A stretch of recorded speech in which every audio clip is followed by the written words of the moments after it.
Okay, we're back. Sorry, it's just like it's being a little weird, a little wonky.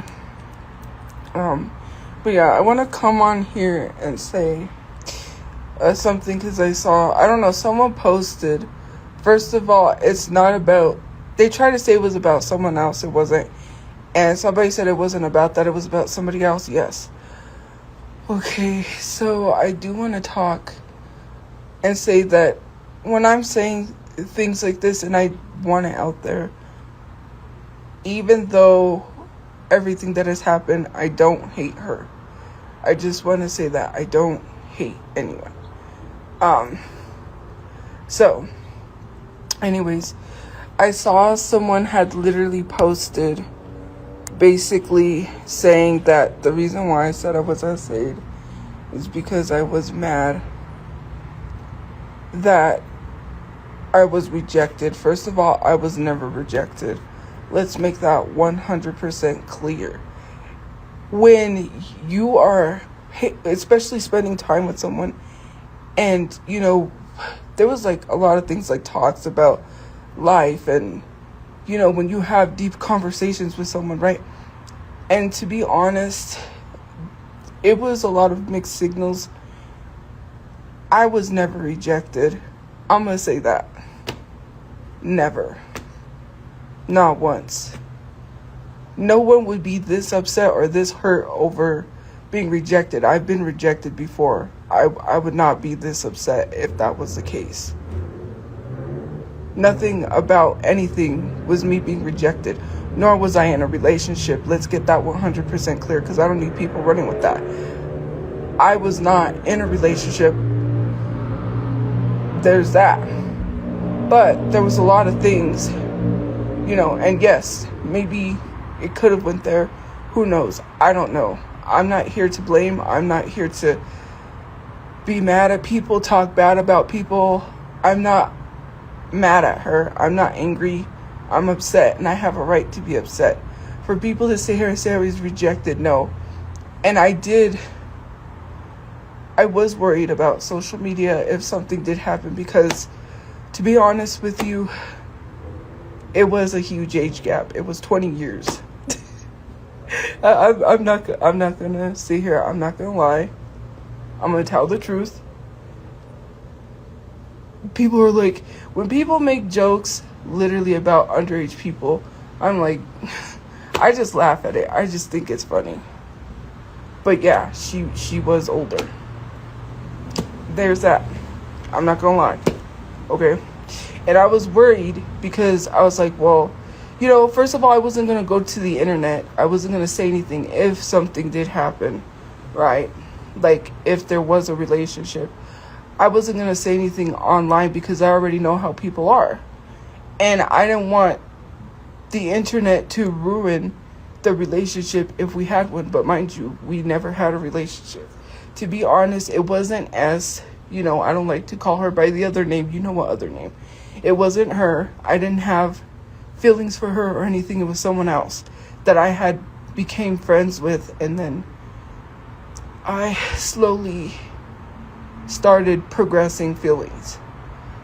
I was trying to understand myself and really understand my feelings, and, you know, I was trying to process that, but, you know, it was like, and maybe it wasn't gonna work out, you know, like, she'd get angry, she'd leave, she'd come back, start talking to me again, like everything was good. So, you know, that should have been probably a sign. But I just, you know, what do I do? Like, what do I do? What do I do? I mean, I don't know, okay? You're asking me these questions. And to be honest with you, it's not all about looks with someone, right? You know, it doesn't always have to be about looks 100%. Of course it does. But to be honest, you know, like, I was not hurting. I was not upset, you know, like, And maybe I'm still trying to hang on to that person that isn't angry at me, because, we used to crack jokes, laugh, have a good time. It was things like that. I could I started to feel like, oh, I'm enjoying life. I'm not gonna lie. What do you do? Hey, it's out there. I just had to say it. And y'all are over here no, that, and to me, it was just a lot of things that were said that I could have been well, maybe I thought about it, and it wasn't really gonna work. And to be honest, I was not rejected. It was a whole lot of being led on, and that kind of hurt. And no, I was, to be honest, I'm not mad at her. I was kind of mad. And it was at the fact that, you're that age, and, it's you couldn't have a conversation, a clear conversation at that. It was just, lack of communication. And then I'm upset about the whole thing, and then people online are painting it as I was a stalker, I was crazy, that I was whatever the case. No, if someone says they don't like me, I'm not going to keep trying to pursue someone. That does not make sense. And it's hard for people to believe if someone really likes me the way that I like them, because they're nobody would love you. That to me doesn't make sense. And I don't care what the haters think. I didn't care what the internet thought. Yes, I did to an extent, because like I said, I never had a relationship, to be honest. There was no relationship. I'm putting that out there. We did not have a relationship like that. It would have, but the internet became an issue. And, and like I said, if I was involved with someone, I'm not going to bring it to the internet. And I already knew people's opinions. I already knew it was not going to be good. I already knew a lot of things, considering the fact that a lot of people that I hang out with, friends, they really don't want to be on camera. They don't want to be seen. They don't want to be on camera. And I knew that was going to be an issue. My thought when I said I was going to deactivate my page, I was hurting because of the situation. But I told myself if this worked out, I was just going to leave my social media, because I was like, you know what? If this is going to work out, then I can't have my social media. So yes, I was going to delete it. Not because I wanted to, but because, to even have something happen, social media had to go. It had to go. To be honest, I didn't have any. I had some people that I could talk to, not really girls that were my friends that I could talk to about this problem and talk about what to do, because to be honest, expressing your feelings to someone, it was kind of a little scary, and it wasn't, because of a lot that has happened. And since last year, it was a lot of confusing things. I'm still confused and trying to figure out everything. I'm confused. I'm not here to bash. I'm not here to shame. I'm not here to be angry, mad, or attack her or expose online, because I'm not going to name drop. I'm not going to say anything. To be honest with you, I'm not here to do any of that. This isn't drama. I have a right to be hurt. I spent quality time. I took time out of my day, because I enjoyed being around her. That was a thing that hurts, because I always love spending time, even when she would say, oh, it's boring, there's nothing to do. Well, technically, it's not boring if you're with someone you care about, right? It wasn't boring around her. That's why I wanted to be there all the time. And, I don't have all the answers, even though I think I do, even though I think like, oh, I know. I can't just jump the gun and say something that I'm not 100% sure. But when people come online and make it seem like I'm this crazy stalker, I was this and I was that. No, it was like mixed signals. It was a lot of being led on since last year, like, and I would get hurt. Like, she would leave, she would come back and start talking to me again. And after the Jonas Brothers concert, something happened, and we weren't talking. And that hurt. And then when she came back, I was like, and then the last time, right before this time, recently, and then she came back, and I was like, it just hurts. And when people say things that are so not true and spreading misinformation, I was not talking about S and saying that S essayed me. That it was not her. I did not have feelings for her. I did not like her. I did not. We were only friends. Like, yeah, she hung out with the other person. Yeah, she knew the other person. I don't know. But for me, I didn't like her like that. We were just friends. That's it. That's all. I have a right to be hurt and upset. I wouldn't be this upset over something that was not, like, that was me being rejected. I wouldn't come online and say someone sexually assaulted me over being rejected. I've been rejected in the past. If that were the case, I would have said that person essayed me. Like, that's not it. And to literally be making up fake stuff online because you want me to spill more personal things, I'm not. I'm not sharing everything. I'm trying to keep the peace. No one knows what it's like. Like I said, their whole situation was not good, especially with social media in the mix. It didn't help. And, I told people, please stop.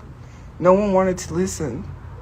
And to be honest, it was a whole bunch of things. And for me, I told myself, social media has to go. Like, if this is really going to work out and this really happens, I was going to leave social media because I cared that much. I didn't want, I get it. I don't like to be followed around. I don't like to be, I have to dress and look a certain way. And I don't like that either because people, they pick apart how I look. I literally looked nice for my birthday and someone photoshopped a horrible photo of me and put it on top of my face. Like, this is what you really look like.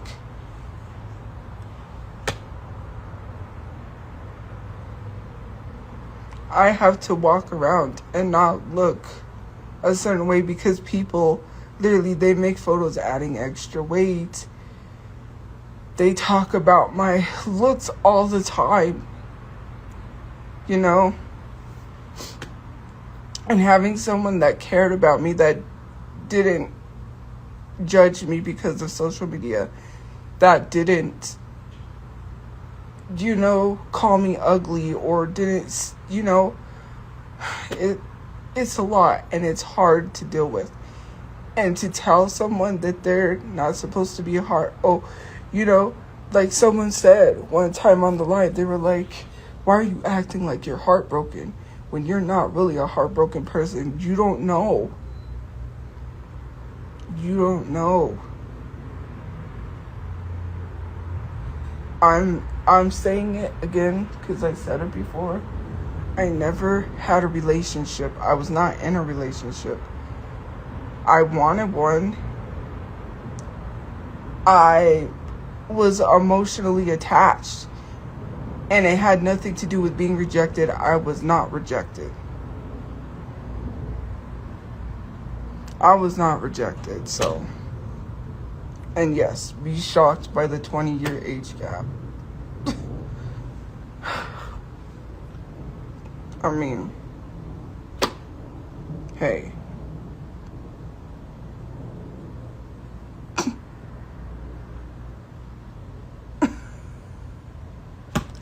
What are you gonna do?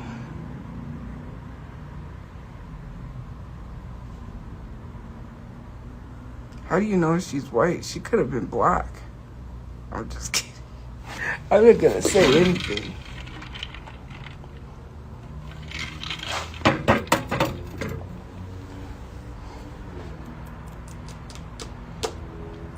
Who cares? So what? Who cares? I'm a consenting adult. I'm 32. I was 31. We are both grown consenting adults. I could care less about age unless it's someone who is underage. If you're underage, then yes, of course I care about age. But we are both consenting adults. I am literally 31. I turned 32. Or I was 31 at the time, about to be 32. If I was underage, it would be a whole other different story. Yes, people should care about age. When it's someone that is a minor and they're underage, but after a certain point, like in your 30s, is when people had to stop caring. Like, did I care? No. Like I said, I would care if it was someone that underage, but when it's someone older, that's when when it's someone that is older, that's when age doesn't matter. Because I don't want people to be taking this stuff out of context. You should care if it's someone that's underage, but I'm a consenting adult. I'm 31, about to be 32.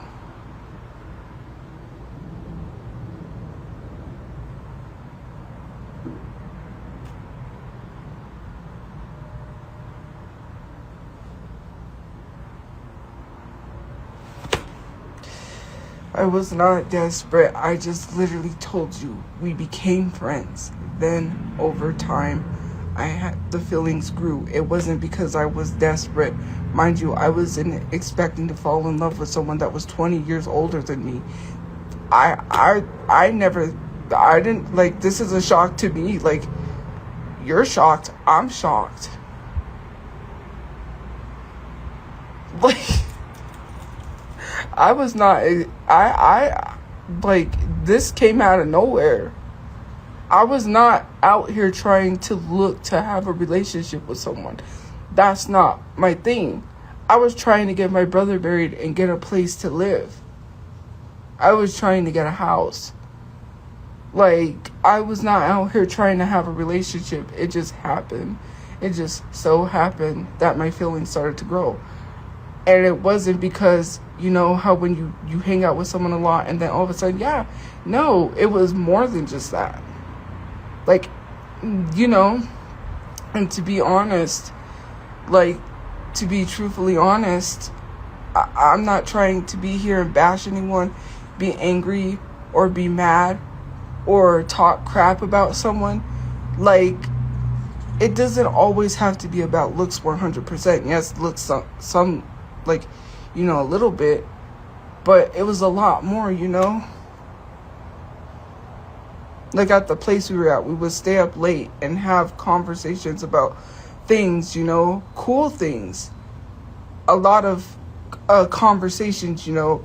We would play music sometimes and, you know, laugh and have a good time. And you know, we had a friend group. And that's what, you know, maybe I'm hanging on to that. And I really miss that because we would stay up late, you know, till like 1 o'clock in the morning, you know, just having really cool conversations, making each other laugh, having a good time.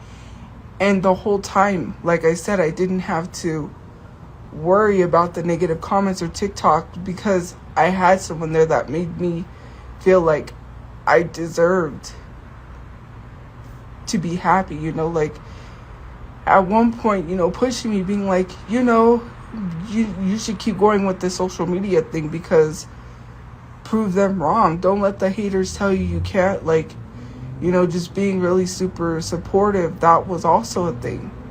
Like, a huge supporter.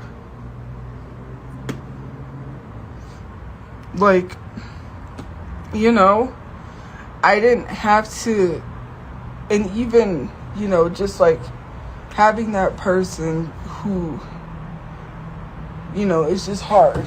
It's just really hard. And I'm trying to process that.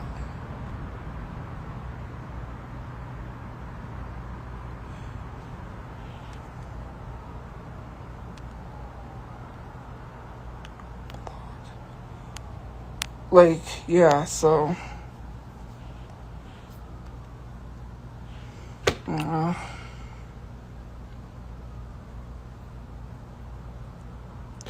Walmart bathroom. I was not in a Walmart bathroom with someone. No, it is not anyone that people see me with. So, yeah.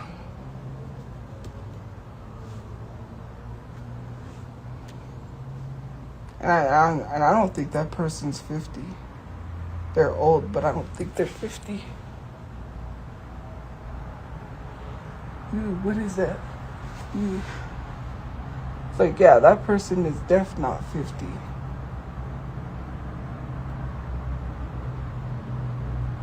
So let's not spread misinformation.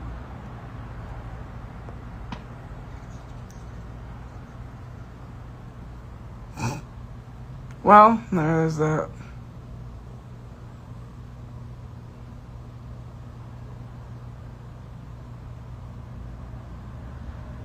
Yeah, but you can't assume it's anyone that I've been seen with. It doesn't matter. Like, stop being weird.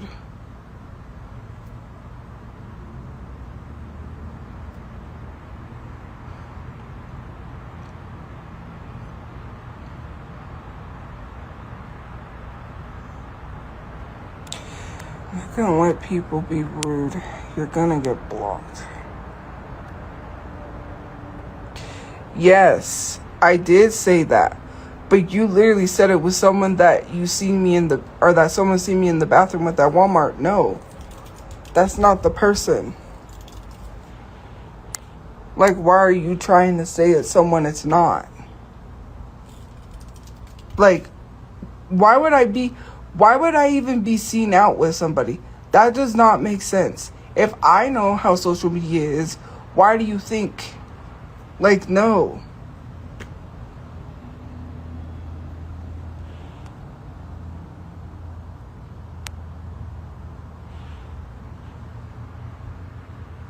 I was just using the bathroom. Nothing was going on.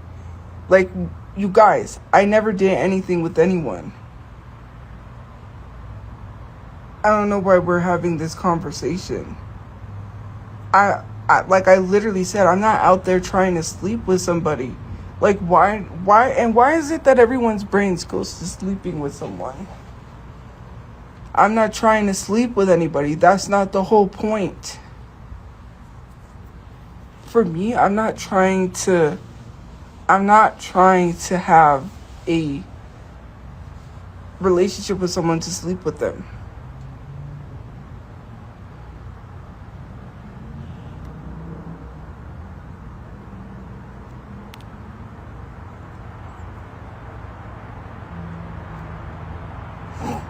Well, that didn't happen, so.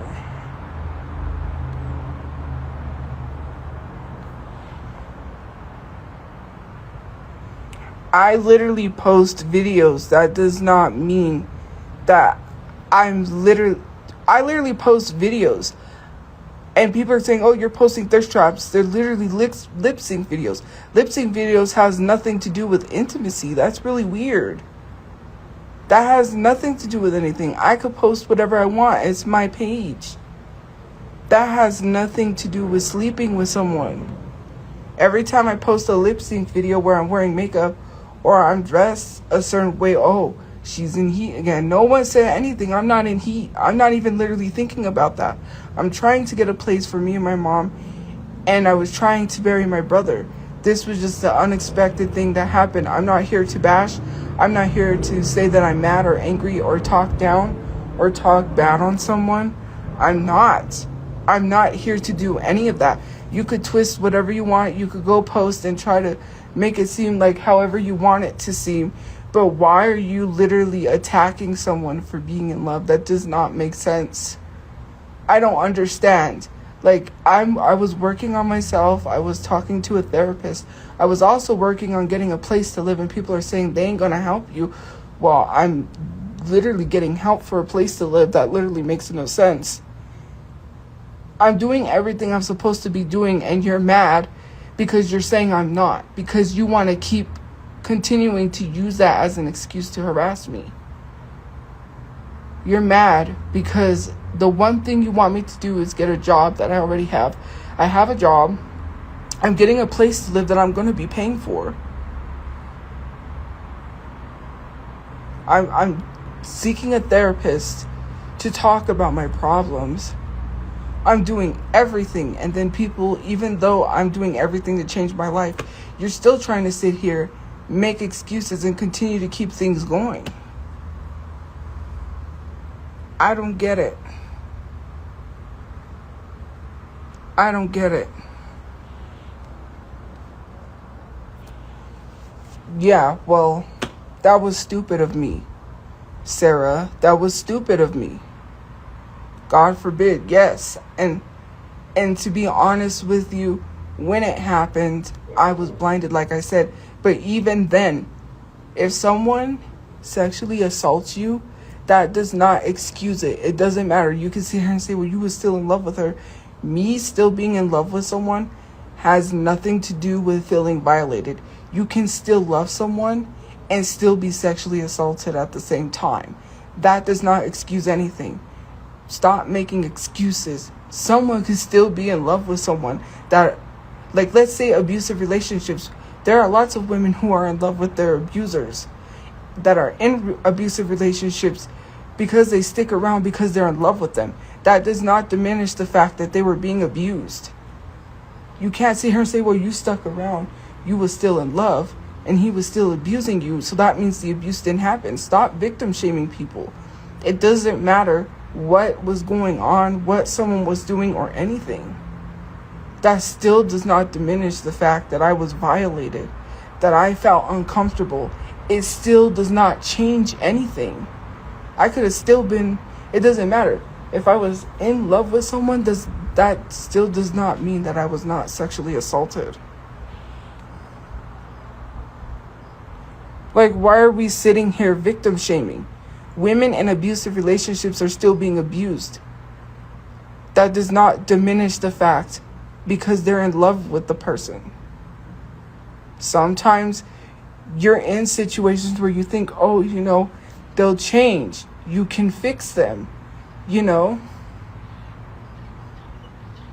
I thought, this person, and there was a lot. I'm not even going into it because it's personal stuff. I'm not going to spill any of their personal stuff online. You had to see it from my standpoint. From me, because how I feel. Online, I felt misunderstood. Nobody gets me. Nobody understands me. People love to go run with information that's not true and sit here and talk about me. I felt like in that moment, that person was being misunderstood. I'm not going to lie. People, abandoned the person, and I felt bad. I was there. I was like, I can't leave this person at their lowest. I care, and I still hope they're okay, and I really do care. It's hard for me to, turn that part off, even though I was devastated and I was hurt. Even though it was hurting. Even though these things happened on and off. My feelings were put aside, and I didn't care about my feelings. To be honest, I didn't care about myself. Who was there to care about my feelings? Nobody. I'm gonna be honest. If I was constantly being hurt, I didn't care as long as that person was happy. And they weren't worried about their problems. And it just went away. I could picture my brother with his friends. And whenever they were having a bad time or they weren't feeling so good, he tried to make them laugh. That was his thing. And for me, It wasn't about, oh, I'm not taking care of my responsibilities, let's go do something. It was because I was like, maybe if I just made all the problems go away, I wish I could have made all the problems go away, that I could have just fixed it. And maybe I couldn't, because it wasn't my situation to fix. And so be it. So what? That does not diminish the fact that I was violated. That does not diminish the fact that I was essayed. Yes, maybe I was stupid, but I couldn't help it because I tried. I tried my best. And it wasn't good enough. And I don't care if people question. I don't care what people have to say. I'm just holding it in is like affecting me. Health-wise, I'm having issues because I'm stressed. I have to it's hard. You can't just shut that off or move on. Sometimes I tell myself, you gotta let go, but then I don't know. I'm trying to figure it out.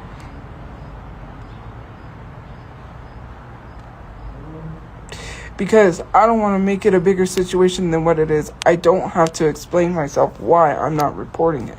I don't need to explain to you or anyone. Saying that I didn't report it, it does not diminish the fact that it happened. Again, reporting something does not mean it didn't happen. That is so stupid. Just because someone reports things, people can report things and still lie. Let's make that 100% clear. Just because you report something doesn't mean it's true. That girl reported on that guy, right? And said that he raped her. He lost his football scholarships. He lost his whole life. He sat wrongfully accused of something until finally she admitted she lied. She didn't lose her life. She didn't lose out on mostly half of her life. She didn't have to go to jail for lying. Just because someone does report something or doesn't does not mean it didn't happen. People report things all the time and lie.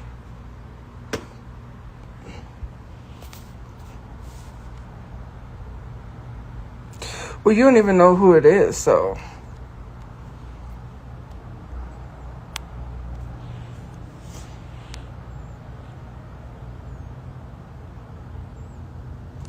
Well, I'm not ugly, so.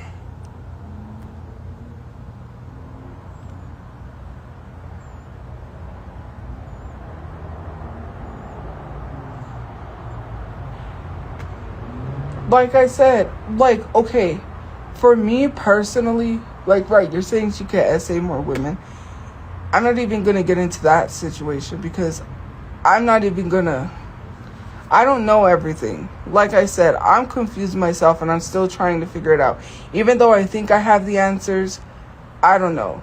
To be honest with you, I'm not talking about, I feel like I know some things because I'm not even going to assume. I'm just going to leave it at that.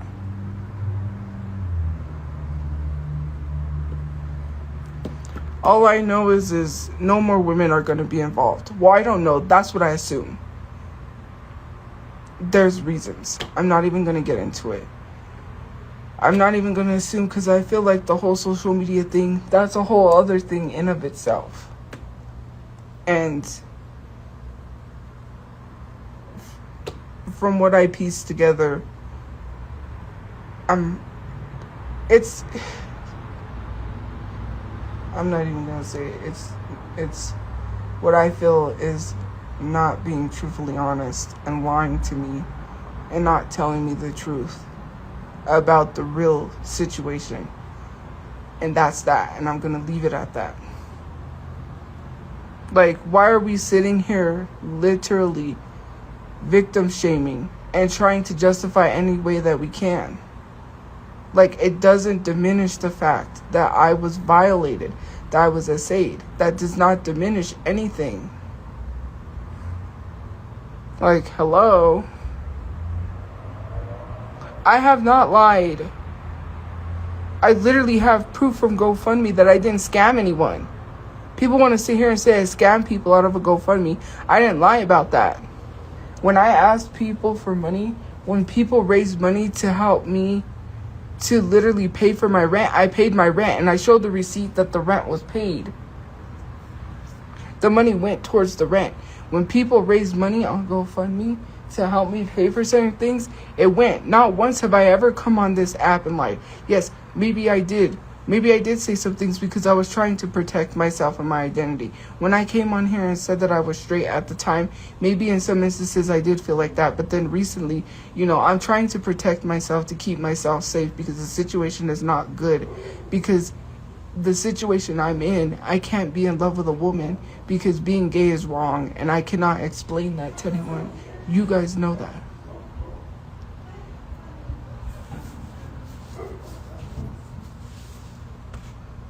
You guys know how religion is. You guys know that religion, they use the Bible, and I see it online and I see it everywhere, especially with Pride Month coming up. I've heard a lot of hateful rhetoric around Pride. I've heard a lot of hateful rhetoric around the fact that a lot of religious people are saying being gay is wrong. I had to try to protect myself from being safe, because look at all the people getting attacked. Look at the trans people getting attacked for being trans, getting beat up in the street, and literally saying that you would never get hate crime. That's not what I'm talking about. But yes, I have been told that me being gay was wrong. Not even gay, being bi and liking two genders was wrong. And that's why I don't talk about being bi a lot, because I'm trying to protect myself until I get a safe space. People don't understand that, and you're just literally defending homophobia. I'm going through this alone. I don't have anyone to go through this with me. About the whole liking both genders and dealing with the hate and being told I was gonna go to hell. You just don't know. And then liking someone like that and realizing that, and trying to understand it and know, to be honest, the type of feelings I had for this person was different. And yes, I did or find another woman attractive. I'm not gonna lie, before this person, but it was recently. Well, not recently, but last year. And when it was somewheres. It wasn't someone that stayed at the shelter. But yeah, anyways. So then after that, I just started having feelings for this person. I was trying to process that, because I came to the realization of my identity in myself.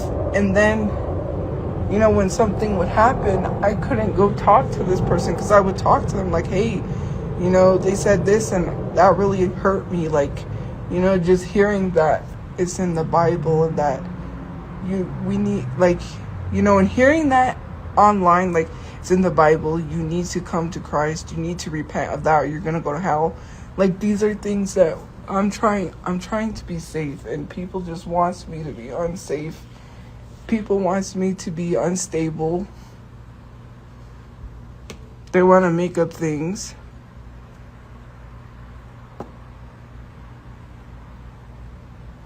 I know that I lack self-love and respect. I lacked it because, to be honest with you, when someone's telling you you're beautiful, you're pretty, and they're making you feel like you mean something, that to me, I never had that. And yes, I've had people in the past, but it's never been the way that this was. You know what I mean? And it hurts because I'm tired of being led on by people. especially online, right?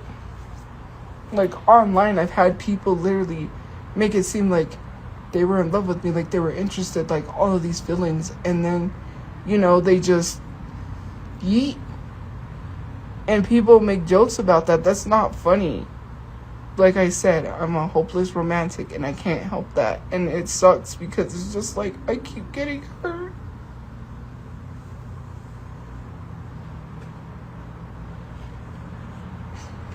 You wouldn't understand what that's like. You think, oh, you found someone who wasn't gonna do that.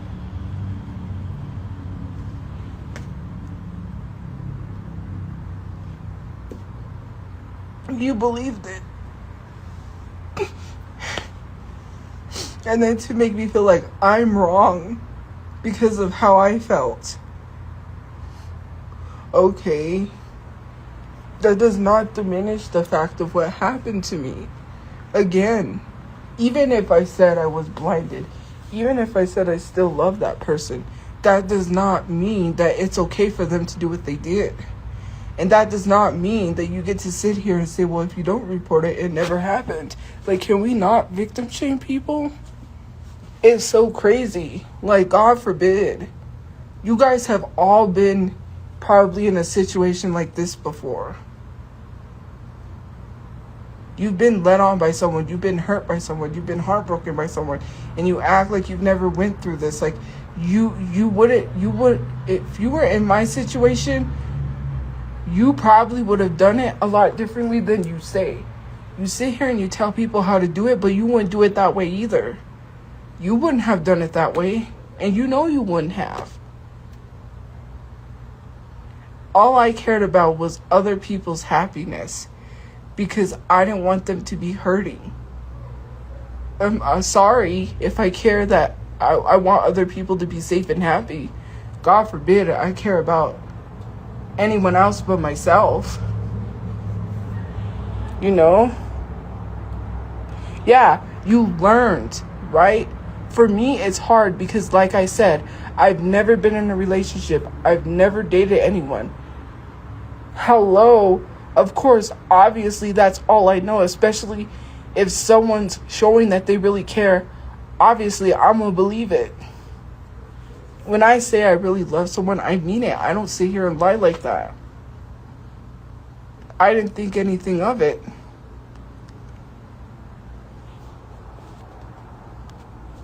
And the fact that someone says I deserve to be a saint is really weird. No, I couldn't see my mom for my birthday, and that's what's making me upset, is that I can't be with my mom. And I'm trying to get us a place. There's so many changes happening. There's so much happening. There's a lot. Yeah, because the reason why I am still one is because I'm not trying to be out here and sleep with someone, And to be honest, yes, I'm waiting for the right person. I'm not going to lie. And, whether or not it's in the Bible that, you should wait till marriage or whatever. For me, if it's the right time, it's the right time. Like, I'm not just trying to go rush to sleep with someone. That's why. I've had opportunity, but I'm not out here. That's not me. I've already said I'm a hopeless romantic. For me, it's not about sleeping with somebody or having that. You have to understand, that's a soul tie. Whatever you do with someone, their problems are going to get stuck to you. When you get close with someone like that, and they have a lot of baggage issues that they carry on them, in their soul, that's going to attach to you. And you're going to carry those problems with you. I'm not out here just trying to sleep with anybody, so who cares? Why are you making fun of someone for waiting? Maybe it's a good thing that I wait. Right? Like, why are we shaming someone saying you're 32 and you never... So what? So what? Why do I have to go sleep with someone just because? Can we not? Like, why is it such a big deal about things? Oh, like, yes, it's like what she said in Clueless. You're a virgin and you can't drive. Okay, yeah, so be it. I'm 32 and you know, there's a lot of things. I don't have my driver's license. I'm working on that. You know, yes, I never slept with someone. I could have just slept with someone, but I chose not to because I was waiting. I'm not trying to run to sleep with people. Who cares? Why are you literally picking on someone for that? You try to find everything to pick and nitpick and bring someone down on.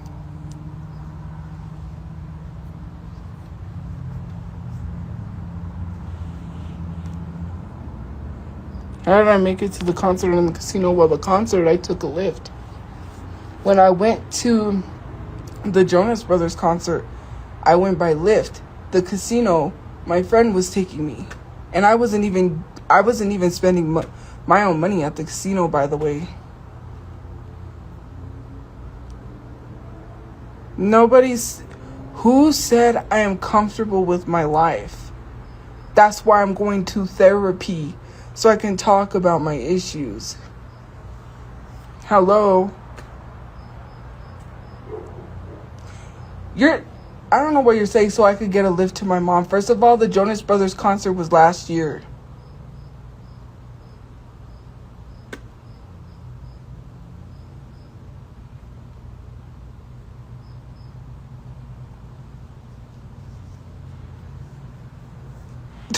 Why are we talking about something from last year? I can't get a lift now. I don't got money for that.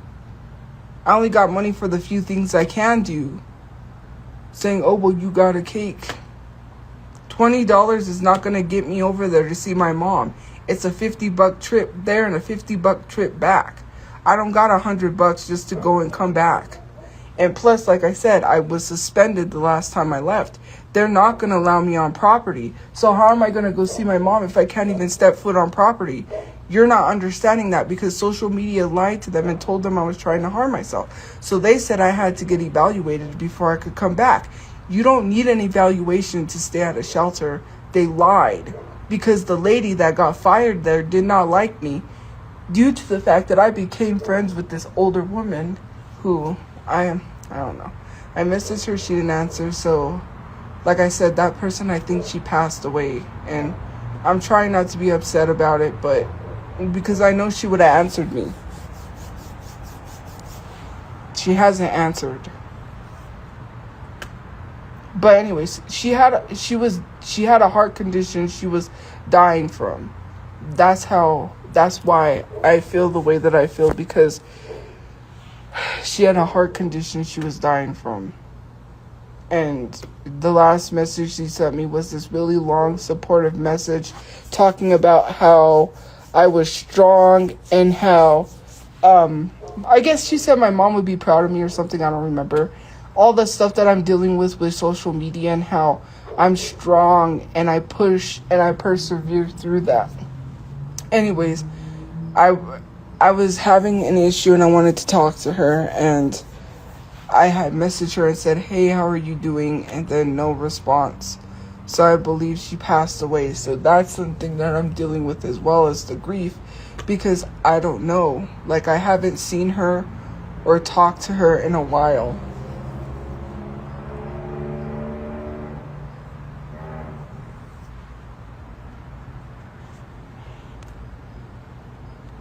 I don't go live to argue with people. They argue with me.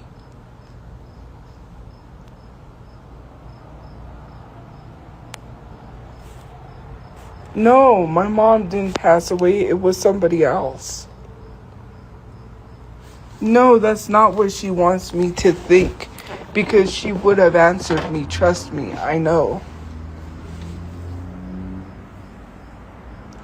No, she didn't pretend to pass away. That's what I'm saying, because she did have a stroke. She had a heart attack. She had a major heart attack or something minor.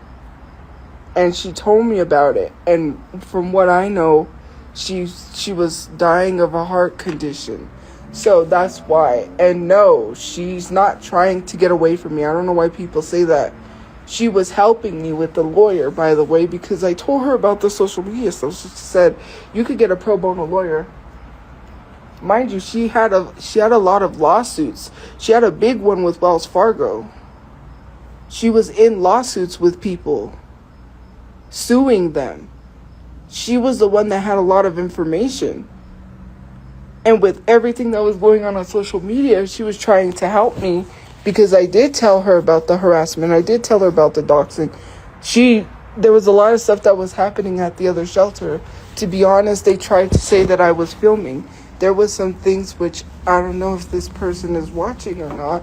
I'm not saying anything bad, but one of the workers it was a whole thing with one of the workers. And basically she knew me from social media, and then some stuff started happening, and basically it was a whole thing. And to be honest, in the situation, yes, the person that I liked was involved. I don't know if she was interested. She wanted her. And the thing is that it pushed everyone away. And then I had nobody. My friends were gone. They left. And so what happened is that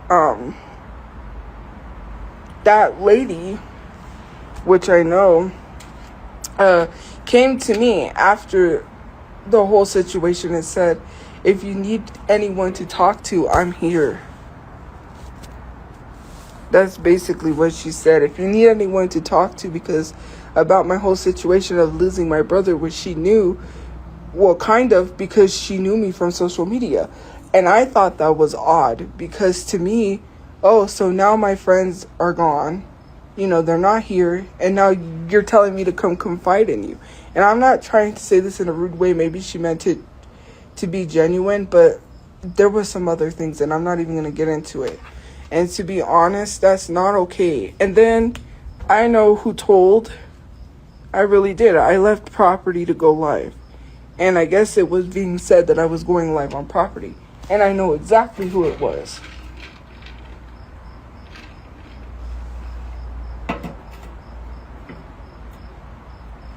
I know exactly everything that was going on, how I was being treated because of my social media, how they were trying to use my social media as an excuse to not give me any housing help.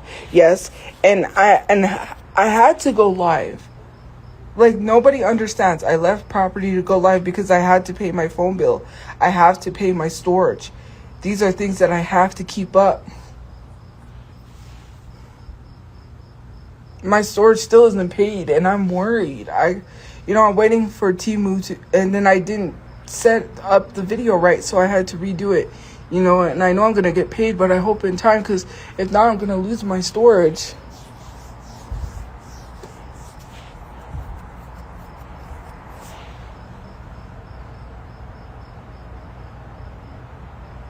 So there's that. It was a whole situation.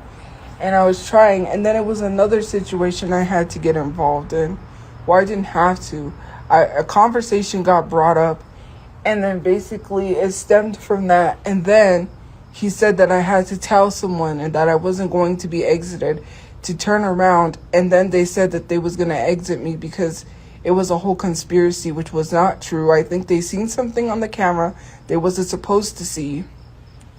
And they tried to cover it up because it was a whole cover-up. It was a cover-up. I'm not gonna lie.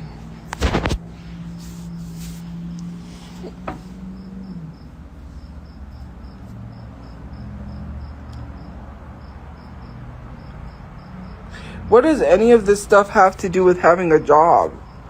Someone literally being heartbroken has nothing to do with a job. That's not going to prevent you from being heartbroken. Literally being treated a certain way, or literally covering up things like a cover-up like that, has nothing to do with a job. It's almost as if you sound stupid. Oh, I got major depression. Let me go get a job. Then I'll no longer have depression. That's dumb. So some of you guys that say you work with PTSD and depression, you no longer have that because you work. because you have a job, it went away. That's the stupidest thing I've ever heard in my life.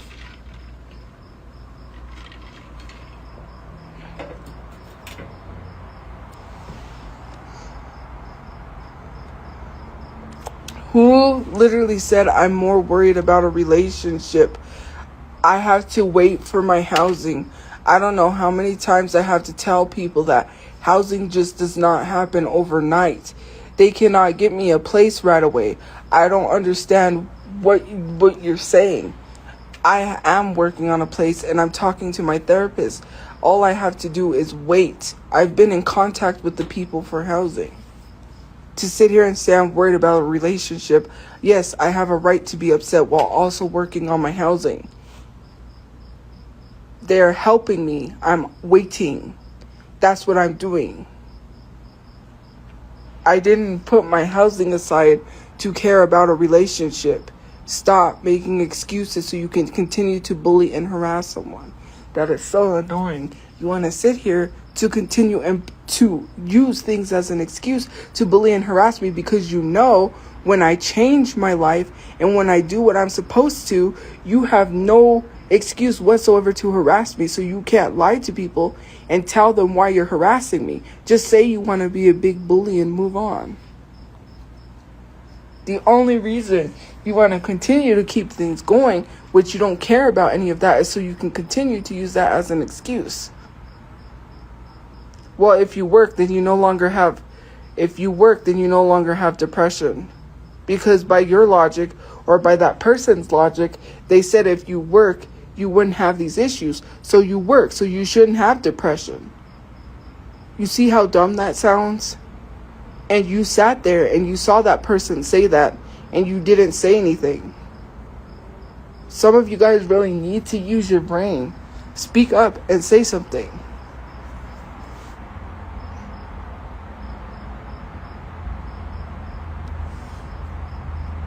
I'm not working with depression. You got me all messed up if you think I'm working with depression or PTSD. I'm not going to break down at a job and get fired because I'm not doing my job. I know that I cannot work.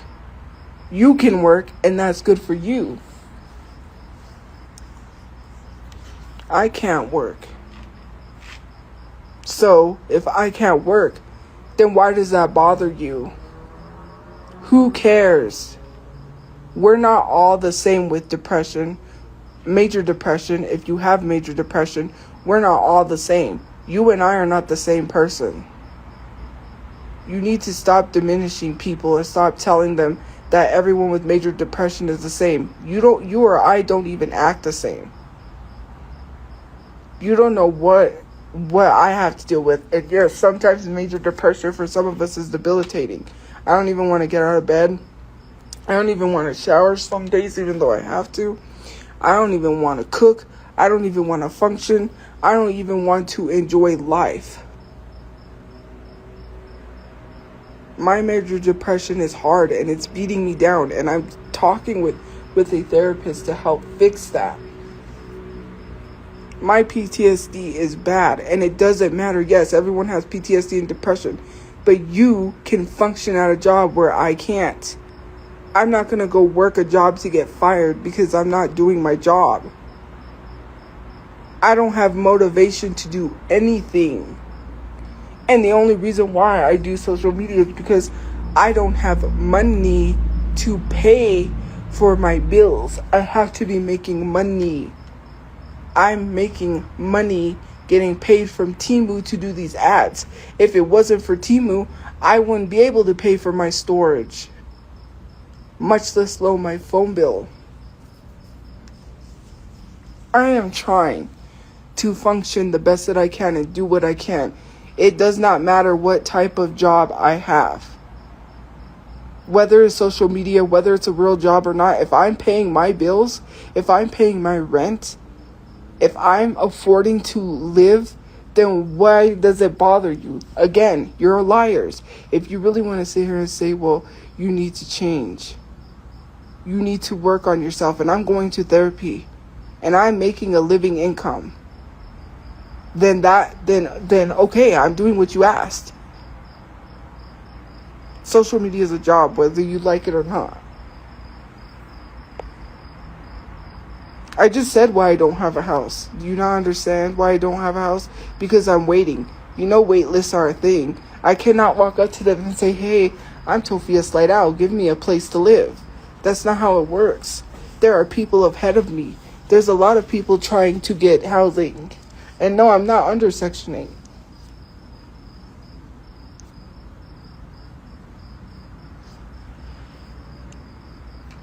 I can go to the mall. You know why I went to the mall? Because I literally don't have to pay $50 to go see somebody I don't have money for. I didn't spend $50 at the mall, by the way. What, you're gonna bring up the Hello Kitty? Okay, go ahead. Bring that up.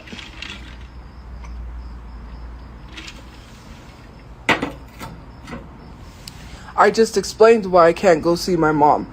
I'm not gonna pay a lot of money for a lift to go down there to be told to leave the property. I cannot be on property, so where am I gonna go see my mom? How am I gonna go see my mom if they're not gonna allow me on property? I'm not allowed on property, so I can't go see her. It has everything to do with the ride as well, you know, right? Because I could have paid for a lift to go over there, but I'm not wasting money to go over there to be told that I have to leave, because I already know I have to talk to a supervisor before I go back on property. I never went back there. You guys literally falsely reported to them and said that I tried to harm myself after the whole situation of me trying to harm myself. So then ACS showed up while I'm sitting there till 12 o'clock in the morning.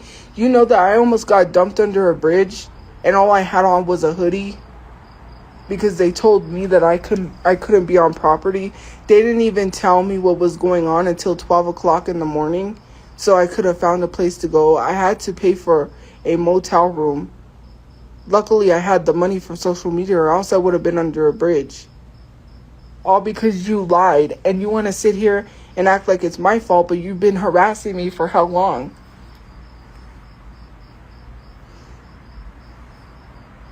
You literally love to sit here and act like it's my fault. I'm not the one who called the shelter and lied. I was going and sleeping and trying to do social media off property so I can have a place to stay. They said I had to be evaluated in order to come back. I didn't come back. I didn't go back because I didn't want to have to deal with that. You don't know what it's like. Luckily, I had them take me to a motel room that I paid for a couple of nights because I didn't have a place.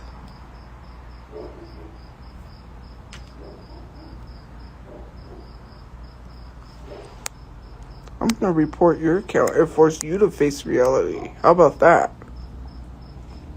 You know, if you don't like me, you could just block me. And I'll help block you. You can report this level you want. That's not going to stop me from anything. You're not stopping me. I'm not even crying.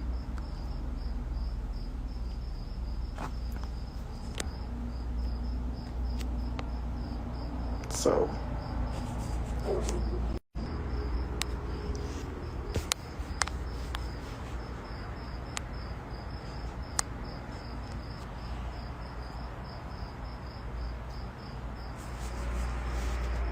I don't even know what happened.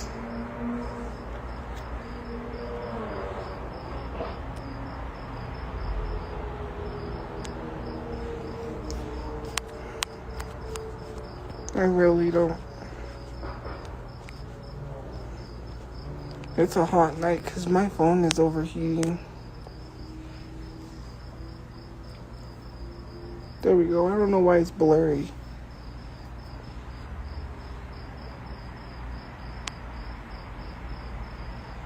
I don't know what happened. It just like turned off. Hold on. Oh, look, I can turn my camera off. Cool.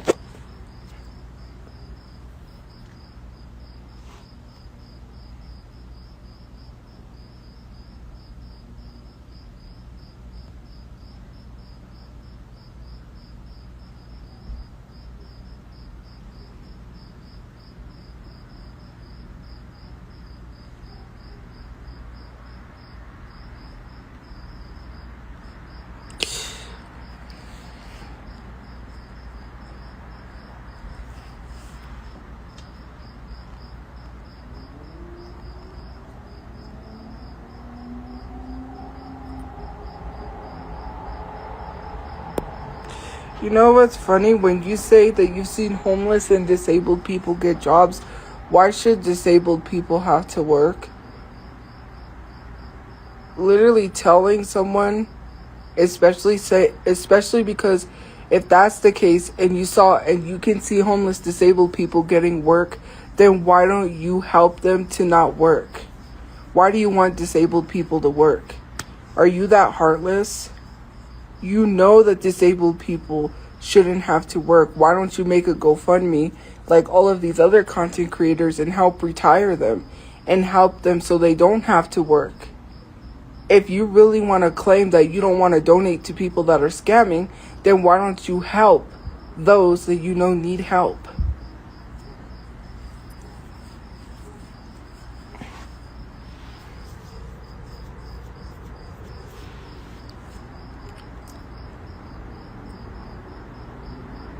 You don't have to be Bezos to help. You clearly can see that someone is disabled, but you're okay with the disabled person working. Well, then if that's the case and you can't help, then why don't you take to the streets and boycott? Why don't you take to the streets and protest disabled people having to work and fight for them to not have to work and to get paid more disability so they don't have to work, so they can make a living off of their disability? You don't have to do it money-wise, then go protest. You have no excuse why you can't protest. Start a protest. Take to the streets. There you go. Since you want to make excuses, you look at a disabled person working and your brain tells you that's okay. That's weird. No disabled person should have to work.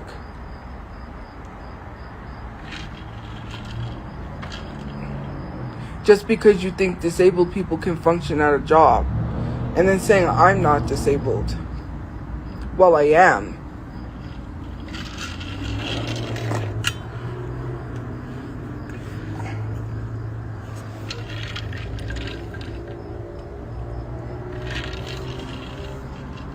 There's reasons why I can't protest.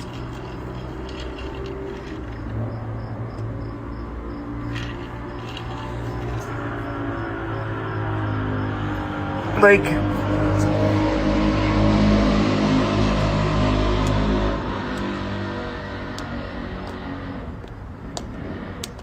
I'm dumb. So, you know what's crazy?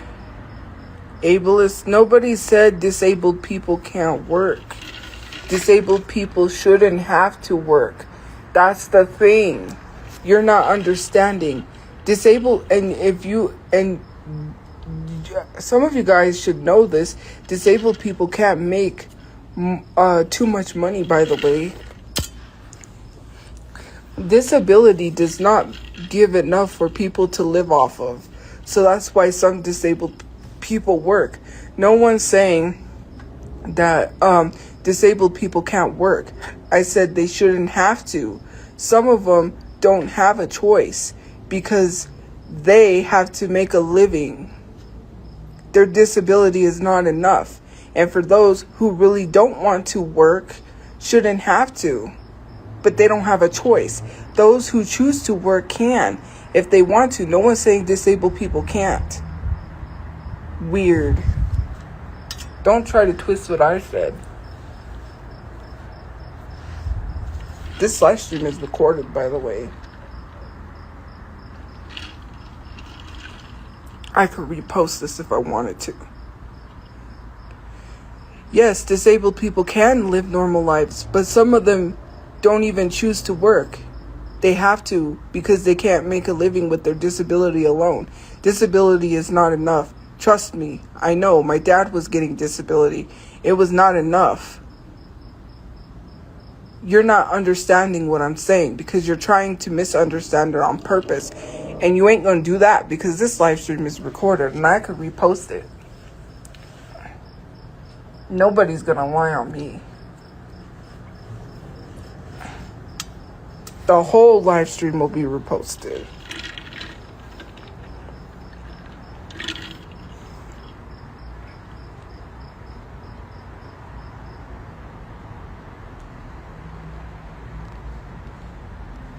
But here's the thing. What you are describing, right? Because let me read your comment again. It says, if a disabled person can work without their mind, body being damaged, I'd say yes. They should be able to. Coming from someone who cannot mentally handle several types of jobs full time, that alone is ableism. You can't assume based off of how someone looks if they're able to work functionally at a job or not. That is literally internalized ableism. You are disabled, right? But you're doing internalized ableism. Looking at someone, if I was to look at someone and they didn't have no crutches, no wheelchair, and they didn't look disabled, for me, I can't, and let's say they didn't look disabled, like that lady, right? She didn't look disabled to this lady, and she parked in a handicap parking spot with a handicap sticker. The lady said, you can't park there, you're not disabled. She hobbled out of the car. She got out. She had crutches, I believe, but she didn't see her with her crutches. But let's say there was someone with no crutches. There was someone who got out and it looked like they walked perfectly fine. They had a disabled sticker and they looked perfectly fine. That's ableism. I can't sit here and say, ma'am, you can't park there. You don't look disabled.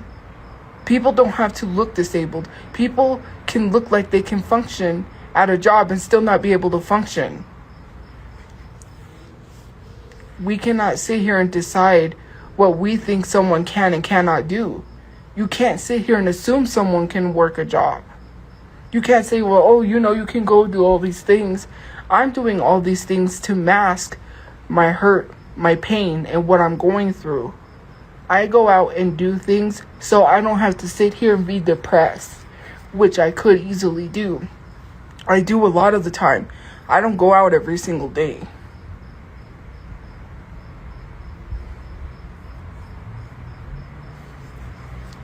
I am hurting. I am going through things. Just because I go out and shop, just because I do things does not mean it's okay.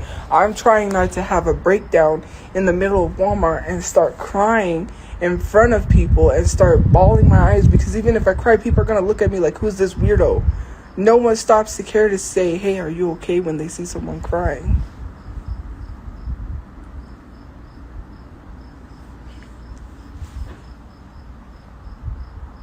I cannot function in society because I'm crying all the time.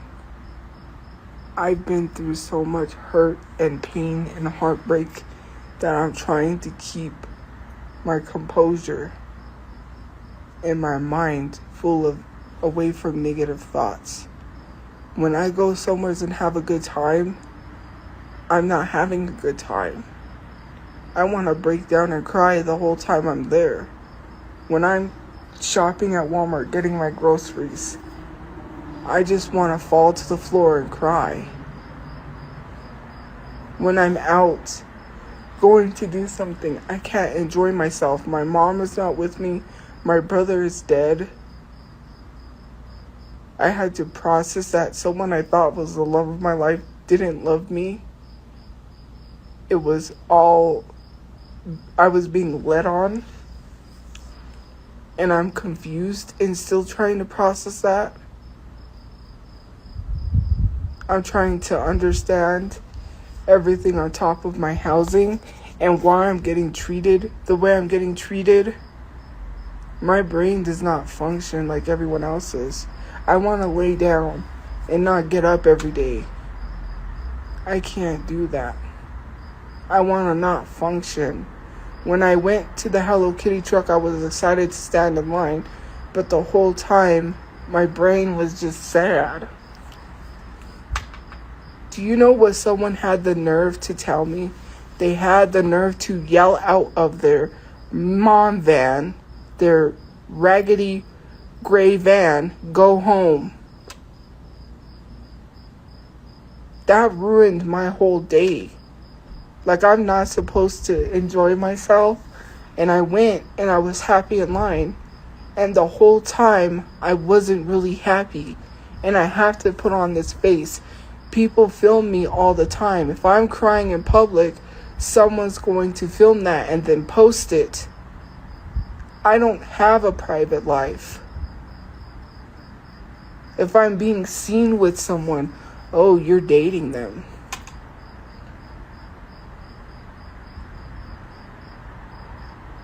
You don't know what it's like for me.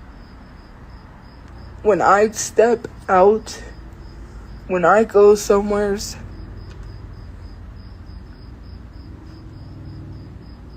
I'm not enjoying myself. I'm not having a good time. People assume I have to put on a face and act like I'm happy. Because I don't need to be some joke for the internet because I'm depressed. Major depressed, I'm upset. And then people start laughing. She's crying in public.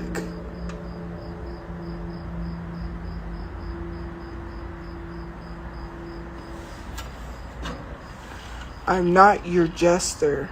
I'm not here to perform for you and be your entertainment. My life is not your entertainment.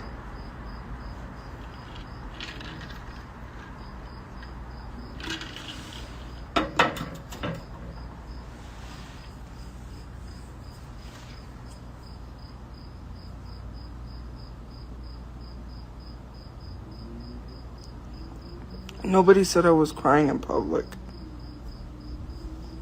I don't cry in public. Because if I get upset, then people catch me.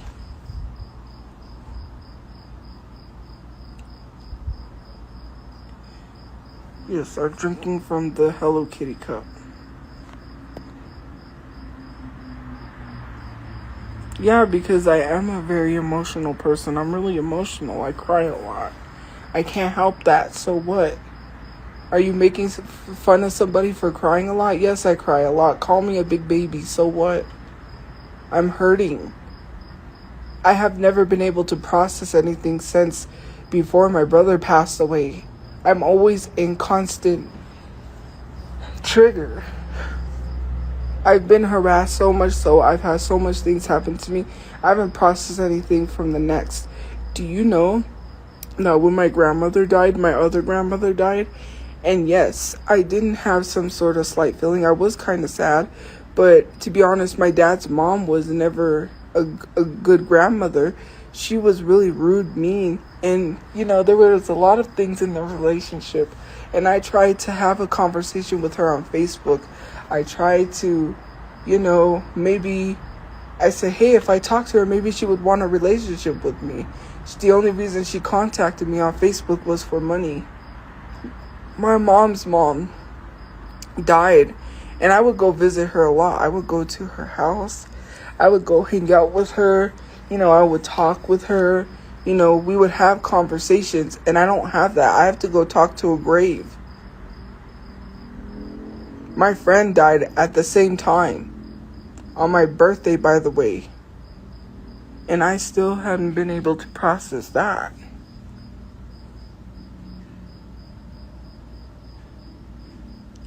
Then I was being evicted. Oh, and before I was being evicted, I had a pericardial effusion and almost died and had to get surgery because I had a heart condition that almost killed me. So yeah, I almost died. My dad stopped taking his medication, was having a manic episode. I was trying to go to the BTS concert. I went to the BTS concert, saw BTS the whole time. I almost got stranded in Vegas.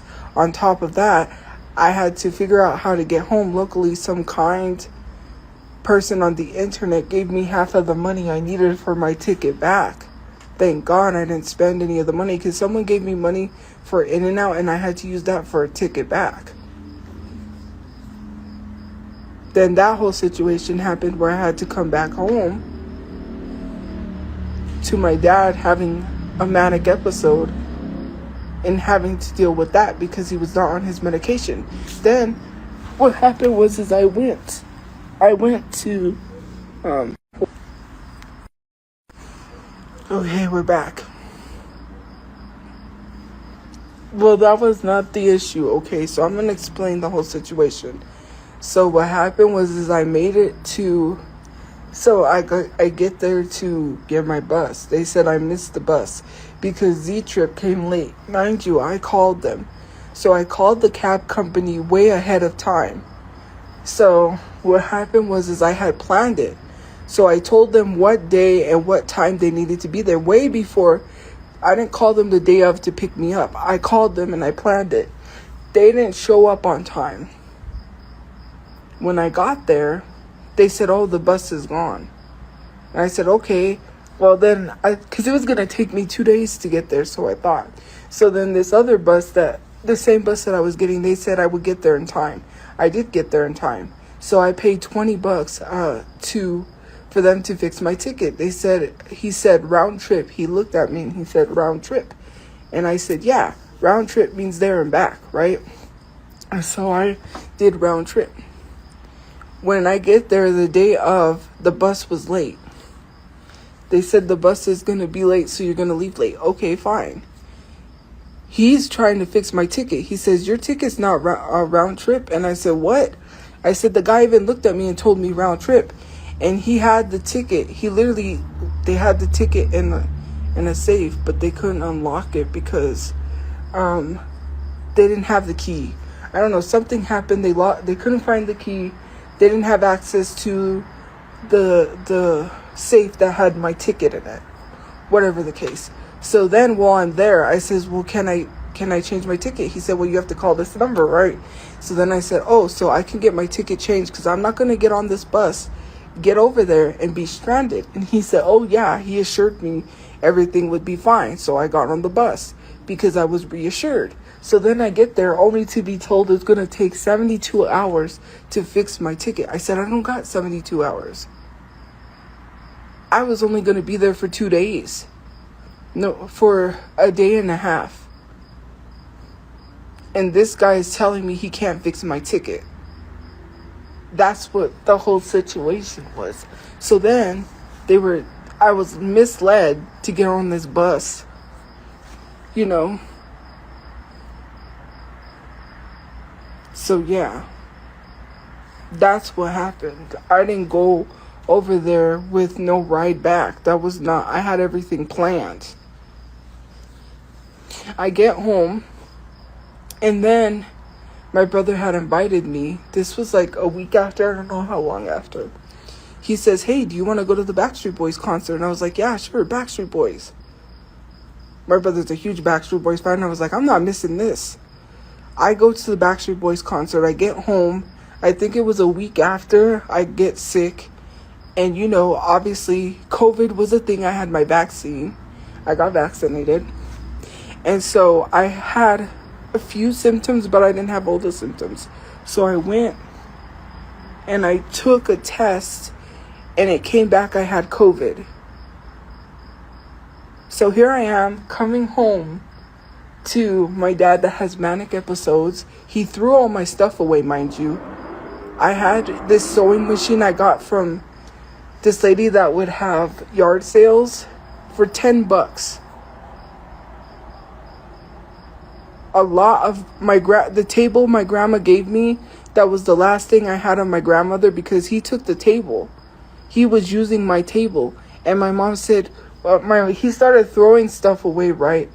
He was throwing a lot of stuff that he said was garbage, which wasn't. He wasn't throwing his stuff away.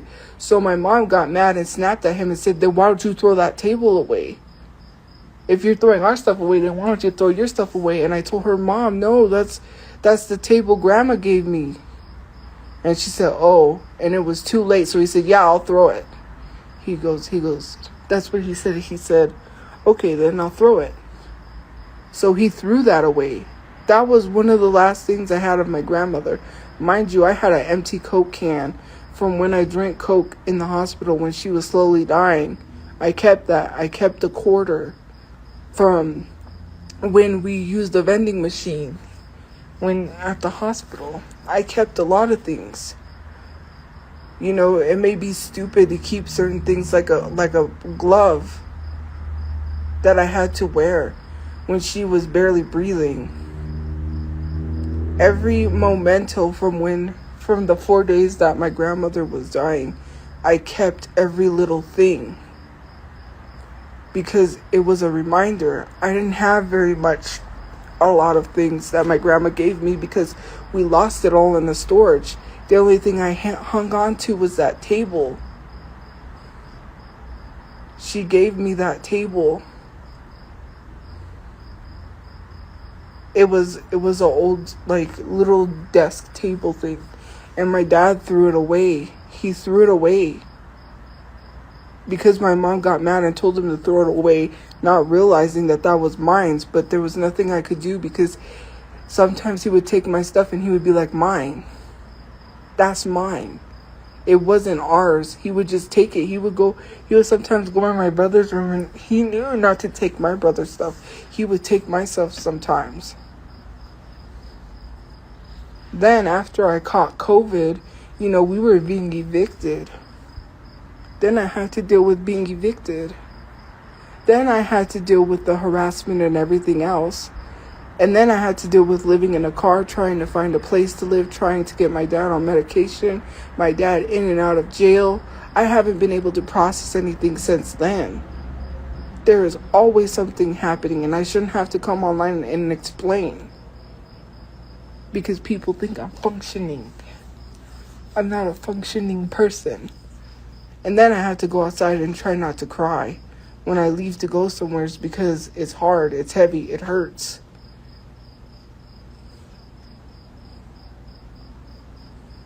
Why should I have to explain? Why should I even have to come on the internet and explain why I was in love with somebody? Why even ask that question? Yes, you do choose who you love, but why should you have to explain why you're in love with someone? That's like someone asking you, well, why are you in love with your boyfriend? If someone asks you that, why should you even have to answer?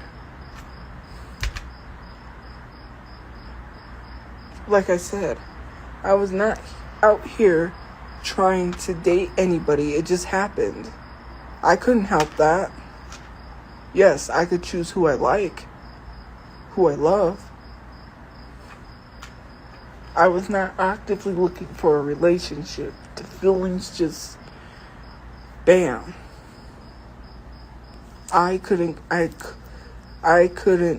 really just be like, yes, I am going to be honest, I was trying to get me and my mom a place to live and get my brother buried. It had nothing to do with trying to have a relationship.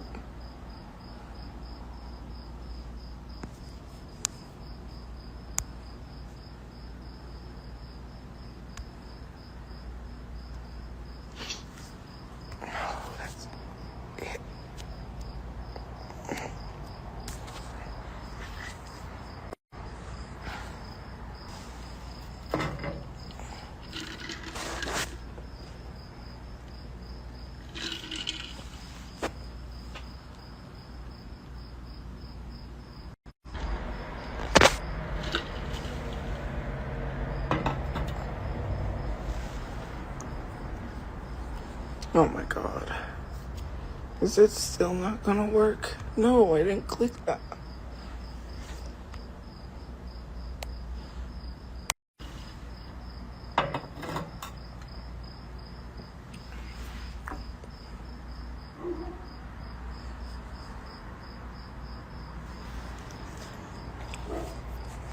Okay. Hey guys. Sorry, my chat froze and I wasn't paying attention. And yeah. Anyways, anything that I say is not to hate or to attack anyone or because I'm mad. I'm not mad at her. I'm not mad at anything. But what I did want to say is like, why should I have to sit here and justify? Not even justify. Why do I have to sit here and explain why I was in love with someone? Does that literally even need to be a question? And what I was talking about, I was saying that, but then it was like frozen in the chat, is that I wasn't out here actively looking for a relationship. It just so happened. And like, why do I even have to sit here and Not even a relationship. I didn't have a relationship. What I'm saying is like, why should I have to justify being in love with someone? I was not looking for a relationship. At the time, I was not. It just happened. You know, and I never had a relationship, but why? Why do I have to sit here and explain that? What if someone walked up to you and said, "Why do you love your boyfriend?" Or "Why do you love your girlfriend?" Do you have to answer that? No, because why do you need to explain to anyone anything? And I did, because I was upset. I'm emotionally upset. I'm hurting. It's not asking questions. It's people being stupid and trying to say that you care more about a relationship than you do getting a place to live. That was not the case.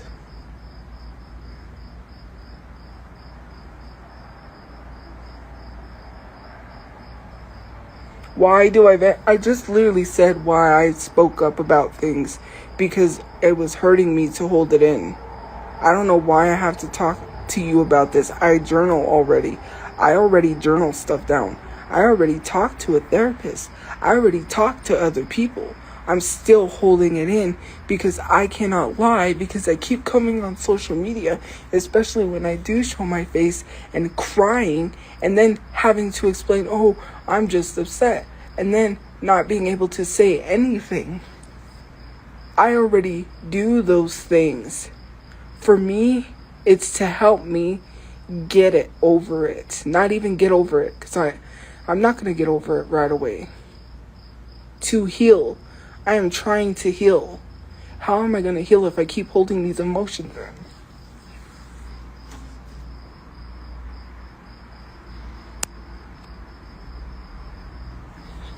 I literally journal. When people say go write in a journal, I literally journal. I also talked to a therapist. I also talked to other people. I was still coming online crying and trying to hold it in. I can't anymore, considering the fact that I was sexually assaulted by someone I thought loved me, and I have to process that. Well, people online are telling me it didn't happen because I don't want to report it, or victim shaming me. Great.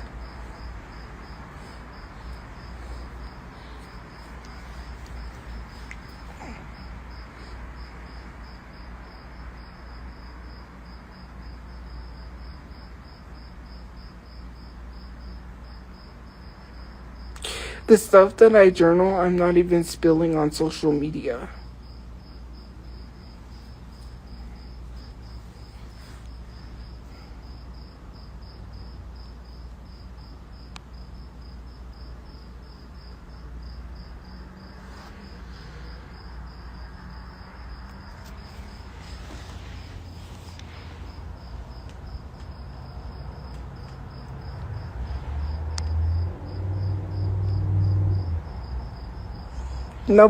What I'm telling you is not literally something I haven't told my therapist.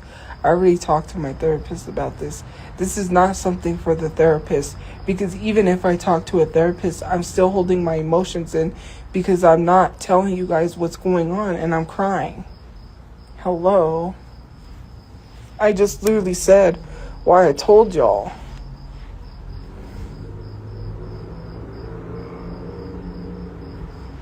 Yeah, you're mad because you're like, I don't know about you. You have an unfortunate looking face, and you're here talking about how I'm being a victim. So manly of you to be mad over a woman's emotions. That's weird. No wonder why women don't want to date men. And then you get so mad. You're the type of man to be mad at a lesbian because she wants to be with a woman, and saying, "Oh, if you just let me have one night with you, you'll see why you really want to be with a man." No, women don't want to be with men because they're horrible human beings. Let's really get into it. Over here trying to tell me how I'm supposed to feel about my emotions, and you're a man. You're weird. Why don't you go address that man that stabbed that girl 34 times because she rejected him? You do know that, right? 34 times. And I saw the video, and I tried to pause it, and it wouldn't pause. And I was freaking out at what I was seeing on my Instagram feed. This guy just walked right up to her and wham, right in the back of her head, and then continued to keep stabbing her 34 times because she rejected him. I don't care how you feel about my emotions. You're a man. You don't get to sit here and tell me how I should feel about someone, that I should journal, because you're too manly to express your feelings, because your dad probably told you not to cry, because he probably called you a sissy if you cried. That's not my issue. That's your daddy issues. Oh, men gotta act tough. Men are not supposed to cry. Cry. Who cares? Why do men think if they cry, they're sissy? You're not sissy if you cry. You have the right to have emotions like anyone else. It does not make you a girl if you cry. Okay? If a man cries, it does not make him a girl. You're not a sissy. You have emotions. Cry. Like, why do men have to insert themselves in something that has nothing to do with them? It's always a man. It was like that post said. All of women's problems are because of a man. Menopause has men in it. Menstrual has men in it. There was some other stuff. It was some other words that have men in it. Mental illness, men. Right? Okay. Like, it always has to be that one man. Like, seriously. I am not delusional. Men are the reason of a lot of women's problems. I realized something. At one of the shelters I was at, one of the ladies had mentioned that we are all here at the shelter because of a man. And it was 100% true. That carjacking was not a woman that jacked the car. That was a man.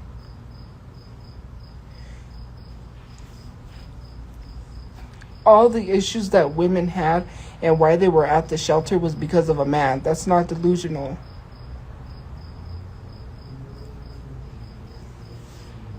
Anyways. I just literally said that men want me. To literally make the excuse that I was in love with a woman because no man wanted me. That was not it.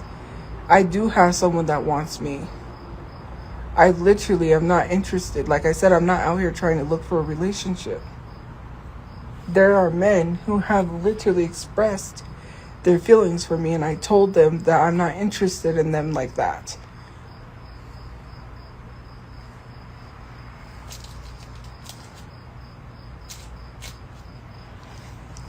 Okay, whatever. Whatever you believe. Believe it.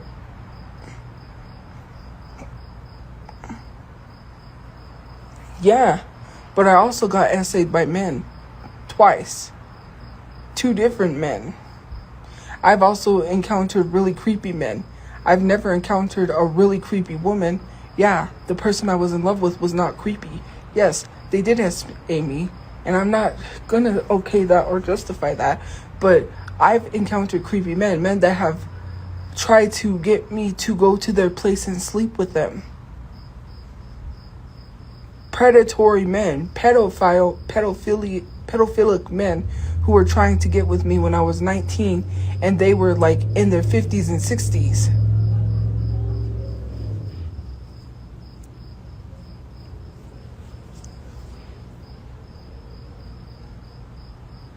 One man who literally said that I was around his daughter's age, trying to get with me, and was talking to my mom, and my mom said, well, I don't know, you have to go through her dad.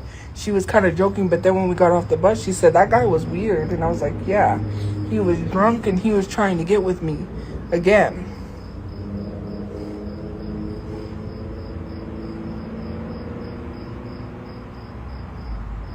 So, when I was 10, I couldn't consent to something that happened to me. I was 10 years old, and at the time, my brother had a friend who was named Tyler. And Tyler had said, do you want to go out? And I was like, yeah, sure, I'll go out. You know, my dad probably would have not allowed it. To be honest with you, I was 10. He was in middle school, and I was in elementary school. So there's that. So anyways, he said, do you want to go out? I was like, yeah, sure. We used to go hang out at my apartment. What we would do is we would make like this little fort. And we would get under the table. And my brother would read scary stories to tell in the dark because I had that book. And I got it from the book fair. When the book fair came, that was the book I got because I love that book. He was reading and it was dark, mind you, because we had made a fort. So you couldn't really see anything under there. And my dad came in the room, but we were under the table in a fort. And at that time, I don't think anything was happening, really. So then he literally, I don't know if he asked, can I? Or I don't remember. All I know is he started groping me. And he was like, he grabbed my boobs. And he was just like really touching them. Because obviously, at that time when I was 10, I had hit puberty a lot faster than the other girls. So yes, my boobs were really big at 10. That does not okay anyone to do what they did. So it went on for a while. It was just not even a grab. He just kept on, right? And he was like messing with them or whatever. It's really hard to talk about this and even having to explain that. And at the time, a lot of my brother's friends would make jokes. And I remember, I'll get into this other incident. And so then after he stopped, I was worried that I would get in trouble if I said anything to my parents. So that's why I didn't say anything. I kept it to myself. My parents, now my mom probably knows, but I never really told them anything. I kept it to myself because at that time I was worried that my dad might blame me and say that it was my fault, even though I knew that I had parents that I could go to. But yeah, so anyways, that happened. We get out from under the table, and at that point, I had never seen her or talked to him after that because he up and left. At that time, before he up and left, he wasn't really talking to me. He wasn't really like talking about the relationship. He was acting like as if we weren't dating, and I was like, okay. And to me, I was really confused, like, oh, you wanted to date me. You asked me out. And then, like, you're being really distant. To me, I'm 10 years old, okay? I don't fully understand. My brain's not developed. So then,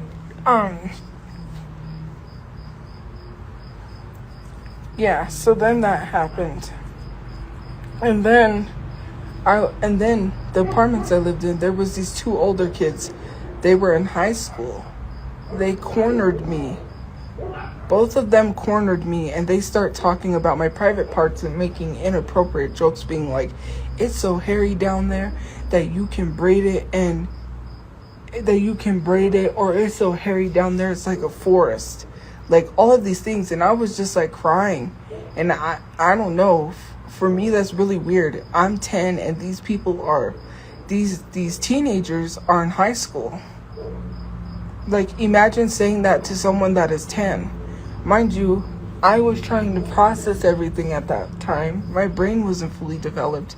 I only had 2 friends that pretended to be my friends. Mind you, there was all of these things going on. There was a lot going on. Like, my brother's friends would make sexual jokes. One of the kids was 8, and some of them were older in middle school, but one of the boys was around his age, was 8, and he would make inappropriate jokes. He would make humping motions. The way he was talking was like he learned it from his parents. My brother was 7 at the time because we're 3 years apart. 7, 8, no wait. He was 8, I think, because 8, 9, 10, yeah. But this kid's name was Chris, and Chris would make very inappropriate jokes, and for me, I'm like, why is he saying that? Like, he must be hearing what his parents are saying, and his parents didn't care, and he would make jokes like that. And I didn't have friends, so I would hang out with my brother's friends. they had this my brother's friend had an abandoned car, and we would get in there and we would hang out like a little club type thing. But then, you know, like when you, like SpongeBob and Patrick and Squidward, when they had that club, it was like that. And so anyways, when they would say stuff to me, I would just get out and then I would start crying. Like, I didn't know how to process that. Like, these older boys were saying things to me and it made me feel uncomfortable, and I didn't know how to process that. So then I'm coming from the art place on the bus. This is in elementary school. I was in elementary school and we were living with my grandma at the time. And my friend's grandmother went to take her grandpa's drunk brother home. So I'm sitting in the back seat, and and I'm in elementary school, so he starts petting my face. Like, he starts, like, with his hand, starts rubbing his hand against my face, and he starts telling me, "You're really beautiful." Like, he you know, just being really weird. And I didn't know what to do, so I turned away, and I was looking out the window, and I just started crying because I was like, this is really weird. I almost jumped out because I was so uncomfortable. I almost got out of the car. And I'm not saying that's SA. I'm just saying he was being really weird. So anyways, I said no because I don't know where I'm at, one. And I don't know how to get back home. I mean, I kind of knew, but I was like, I don't know how to get back home. So anyways, there's that. So then after that situation happened, right, I told my mom. At that point, I just told her, I said, his name was Raymond, and I said, Raymond did that to me. And she called my grandma's friend, and my grandma's friend had the nerve to say, he wouldn't do that. He would never do that. Just defending him, whatever the case may be. So the other essay happened when I was on the bus. I was coming home, and I'm not saying that was essay, by the way. That I was essay 3 times. But that was really weird. He was old. Like, he was old, and he was doing that to me. That's predatory. Whether people want to say so or not, that's a predator. I'm in elementary school, and you're telling someone they're beautiful? That's weird. So anyways, so then the second time I was essayed, I was on the bus. I was coming home from, whether or not you want to say that's groping, okay, he groped me. I was on the bus, and this guy was being really weird. He would stand up, and then he would move from one side of the bus to the other. And he was acting really weird. As I go to get off the bus, he grabbed my boob quickly. Then he starts staring straight, like as if he didn't do anything. And I'm getting off the bus because it's my stop. I stood there for a moment to process what had just happened. And before I could think to tell the bus driver drove away.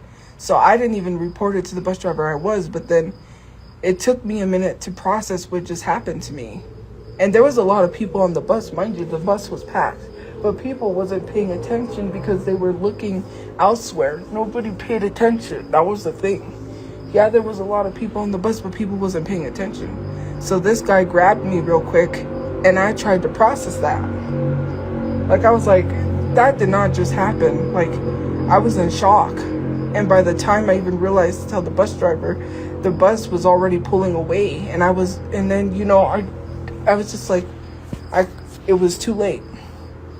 And so, you know, trying to process what the guy looked like, whatever the case may be. You know, whether you want to say that's groping, it's still unwanted sexual touch. That is still SA. I didn't consent to that. I didn't even know the guy. I was just on the bus coming home from the art place. So, yeah.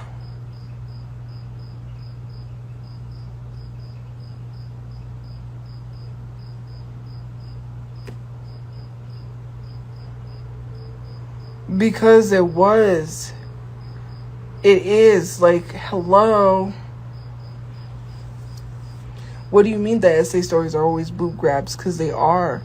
Hello, I got big boobs. Why? You have to understand, there's a reason why women get big boobs. There's a reason why women get big butts, because that's what men sexualize. Men sexualize women a lot. Women sometimes sexualize women a lot.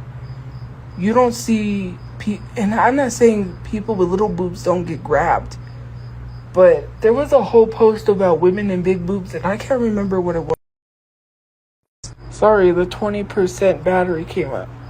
There was something about like how women treat, how men talk about women with big boobs versus little boobs, how they sexualize women with big boobs. Mind you, that's what happens when I'm out somewhere. They're like, men don't even look at me sometimes. They look at my boobs. To be honest, my butt as well. Like, there's nothing I could do because, like, I got a big butt. I can't control that. I got big boobs. I can't control that either. Like I said last time, and this is something, like I said, I think it was the live stream yesterday, or I can't remember. One of the recent live streams I said, I feel like getting a reduction and getting rid of my big boobs because of how uncomfortable I felt about having them. I literally said that. You don't know what I had to deal with. I just want to get rid of them and take them away.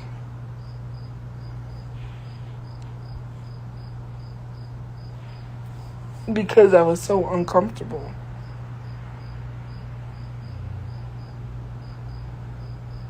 I know I can't afford a reduction, and I don't even want to get a reduction. But that's just how I feel because of the way I've been treated. People don't care what you look like. They're not going to say, oh, let me grab this girl because she's pretty. That's not how that works.